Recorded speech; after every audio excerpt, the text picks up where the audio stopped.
રાણા બોરડી ગામે વિવિધ સરકારી યોજનામાં સરપંચ દ્વારા ભ્રષ્ટાચાર થયા હોવાના આક્ષેપો સાથે રજૂઆત કરવામાં આવી હતી, જે રજૂઆતની તપાસમાં બેદરકારી દાખવવાના આક્ષેપ કરી અધિકારીઓ સામે પગલાં લેવા રજૂઆત કરવામાં આવી છે।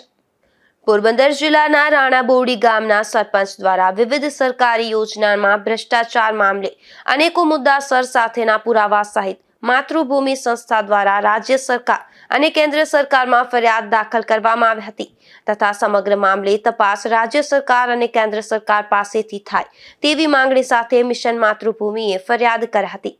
તેવામાં સમગ્ર તપાસ જિલ્લા કક્ષાના જિલ્લા વિકાસ અધિકારી, નાયબ જિલ્લા વિકાસ અધિકારી અને તપાસ સમિતિએ શરૂ કરી હતી, પરંતુ આ સમગ્ર મામલે તપાસ સમિતિ સ્થળ ઉપર ફક્ત એક જ વખત 2 કલાક જેવી મુલાકાત લઈ અને પ્રાથમિક તપાસના રિપોર્ટ બાદ ડીડીઓ દ્વારા ક્લીન ચીટ આપી દીધી હતી।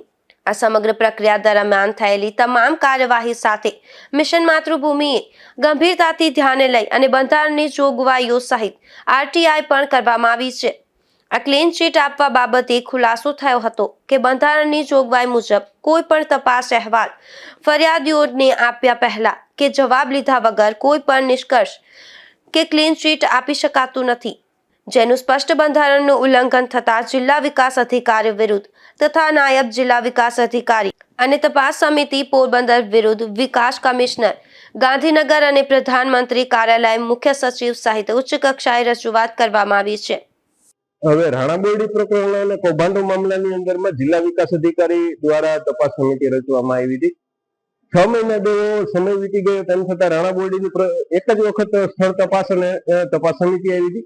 તે બાદ 6 મહિના પછી એ લોકોએ ક્લીન ચીટ આપી દીધી, જે બંધારણની જોગવાઈ મુજબ સ્પષ્ટ ઉલ્લંઘન છે। તપાસ અહેવાલ જે અમને ફરિયાદીઓને સુપરત કરવાનો હોય છે, એ કોઈ પણ તપાસ અહેવાલ અમને સુપરત કરવામાં આવેલો નતો કે જવાબદેહી કરવામાં નથી આવી।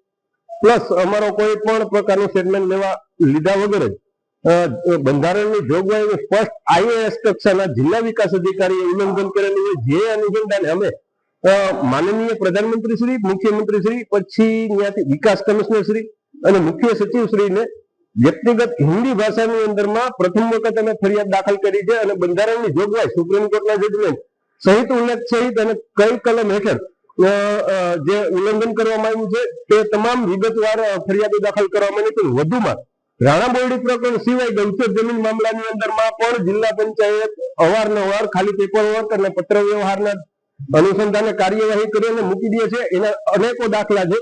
મિશન માતૃભૂમિએ 2 વર્ષ દરમિયાન ગૌચર જમીનની અંદરમાં પણ ફરિયાદો દાખલ કરેલી હતી, એમાં પણ ખાલી પેપર વર્ક કરીને છોડી દેવામાં આવ્યું। આજ દિન સુધી એ અંદરમાં કોઈ પણ કાર્યવાહી થયેલ નથી। એવી જ રીતે રાણા બોરડી પ્રકરણમાં સુપ્રીમ કોર્ટના જજમેન્ટ, રાજ્ય સરકારશ્રીની સૂચના, આદેશો ને સ્પષ્ટ પોરબંદર જિલ્લાનું તંત્ર ઉલ્લંઘન કરતું આવ્યું છે અને હાલમાં પણ કરતું આવ્યું છે।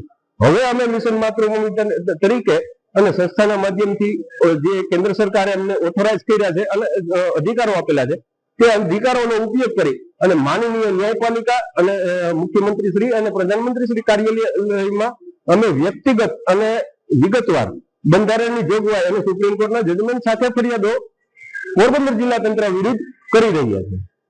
જિલ્લા વિકાસ અધિકારી કક્ષાના અધિકારી બંધારણની જોગવાઈ જાણકારી ન હોય તે ખૂબ ગંભીર બાબત છે।